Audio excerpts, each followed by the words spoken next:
ఈరోజు టమాటా గోరుచిక్కుడుకాయ కర్రీ చేస్తున్నాను. సూపర్గా ఉంటుంది. ఏం మసాలాలు వేయకపోయినా కూడా గోరుచిక్కుడుకాయలు లేతగా అప్పటికప్పుడు తెచ్చుకొని వండుకుంటే సూపర్ కర్రీ రెడీ అయిపోతుంది. మీరు ట్రై చేయండి, నచ్చితే లైక్ చేయండి ఫ్రెండ్స్. బాగుంటుంది. వెజ్ కర్రీస్ కూడా మనకి నచ్చిన విధంగా వండుకోండి, తినండి, ఎంజాయ్ చేయండి. నా వీడియోస్ వంటలు నచ్చితే లైక్ చేయండి. ఇప్పుడు దానికోసం ఇంగ్రీడియంట్స్ చూసుకుందాం. ఒక పావు కేజీ అంత గోరుచిక్కుడుకాయలు, 2 ఉల్లిపాయలు, 3 టొమాటో, 5 పచ్చిమిర్చి తీసుకొని నీట్గా కడిగి కట్ చేసి పక్కన పెట్టేసుకున్నాను. చిన్న చిన్న పీసెస్గా చేసుకోండి, బాగుంటాయి. ఇంకా ఇవన్నీ ఫ్రెష్గా ఉన్నాయి కాబట్టి సూపర్గా ఉంటుంది మన కర్రీ. ఇప్పుడు ప్రాసెస్లోకి వెళ్ళిపోదాము. కర్రీ కోసం ముందుగా నేను స్టవ్ మీద పాన్ పెట్టేసుకున్నాను. ఈ పాన్లో ముందే ఒక కర్రీ చేశాను. ఆయిల్ కాస్త ఎక్స్ట్రా ఉందని ఇలానే ఉంచి ఈ కర్రీ కోసం రెడీ చేస్తున్నాను. ఆయిల్ ఒక 4 స్పూన్స్ అంత వేసాను ఈ చిన్న స్పూన్ తోటే, ఎందుకంటే దానిలో ఒక 1 స్పూన్ అంత ఆయిల్ ఉంది, సరిపోతుంది. ఇంకా వేసుకొని చక్కగా హై ఫ్లేమ్లో పెట్టుకొని కట్ చేసి పెట్టుకున్న ఉల్లిపాయలు వేసేసుకుందాము. ఉల్లిపాయలు బాగా లైట్ కలర్ మారేంత వరకు ఉంచేసుకుందాము. దానిలోనే ఇప్పుడు తాలింపు గింజలు, జీలకర్ర 2 కలిపేసాను అనమాట. ఈరోజు మిక్స్ చేసేసుకొని వేసేసాను 1 స్పూన్ అంతా. చూడండి, ఒక 5 మినిట్స్కి చక్కగా కలర్ మారిపోయింది. కరివేపాకు 2 రెమ్మలంతా వేసుకొని అది కూడా లైట్గా ఫ్రై చేసేసుకుందాము. కరివేపాకు ఫ్లేవర్ కర్రీస్లో ఎంత బాగుంటుందో మీకు తెలిసిన విషయమే. నాకు కూడా బాగా ఇష్టం అన్నమాట. కరివేపాకు తింటే ఇంకా చాలా మంచిది, క్యాన్సర్ రాకుండా ఉంటుందని చెప్పారు.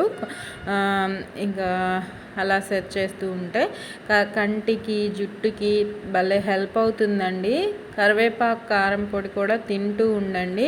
ఇలా కర్రీస్లో కూడా పడేయకుండా తింటూ ఉండండి ఫ్రెండ్స్, బాగుంటుంది. ఇంకా మన హెల్త్కి మంచిది, మన బాడీకి మంచిది, అసలు అన్ని విధాలుగా మంచిదన్నమాట. ఇంకా కలిపేసుకొని గోరుచిక్కుడుకాయలు, టొమాటోలు కూడా వేసేసి ఒక్కసారి మిక్స్ చేసుకొని మూత పెట్టి లో ఫ్లేమ్లో ఒక 10 మినిట్స్ ఇలా మగ్గించుకున్నాను. చూడండి, 10 మినిట్స్కి బాగా మగ్గాయి. టొమాటో కూడా కాస్త మెత్తపడింది. ఇంకా నేను వాటర్ ఏం వేయలేదు కదా ఈ టైంలో. ఇంకా కలుపుకుందాము. కలిపితే మనకి పూర్తిగా టెక్స్చర్ ఏంటో అర్థమవుతుంది.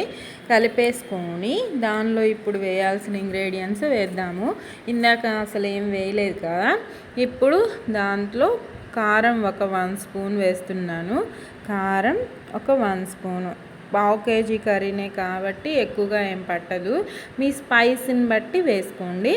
దానిలోనే ఇప్పుడు ఒక 1 స్పూన్ అంత ఉప్పు, 1 స్పూన్ అంత పసుపు వేసుకుందాము. పసుపు ఒక 1 స్పూను, చిన్న స్పూనే కాబట్టి 1 స్పూన్ వేసుకోండి.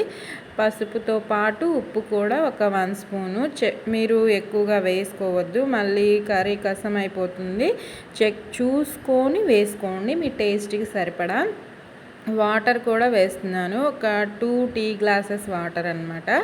ఎక్కువగా ఏం అవసరం లేదు, మన కర్రీకి సరిపోతాయి. చక్కగా ఒక్కసారి మిక్స్ చేసుకొని మీడియం టు లో ఫ్లేమ్లో పెట్టుకుంటూ ఉడికించుకోండి కర్రీ. అప్పుడు బాగా కుక్ అవుతుందన్నమాట. మూత పెట్టి మీడియం టు లో ఫ్లేమ్స్లో నేను కుక్ చేసుకున్నాను. చూడండి, వాటర్ అంతా దగ్గర పడిపోయి కర్రీ సూపర్గా రెడీ అయిపోయింది. మన కర్రీ ఇంకా రెడీ అయిపోయినట్టే. ఒక్కసారి మిక్స్ చేసుకుందాము. ఇంకా గ్రేవీ ఉండాలి, లేకపోతే బాగోదు టేస్ట్. కర్రీ ఇంకా స్టవ్ ఆఫ్ చేసేసుకోవడమే. సూపర్గా రెడీ అయిపోయింది. నా వీడియో నచ్చితే లైక్ చేయండి, కామెంట్ పెట్టండి, సబ్స్క్రైబ్ చేసుకోండి.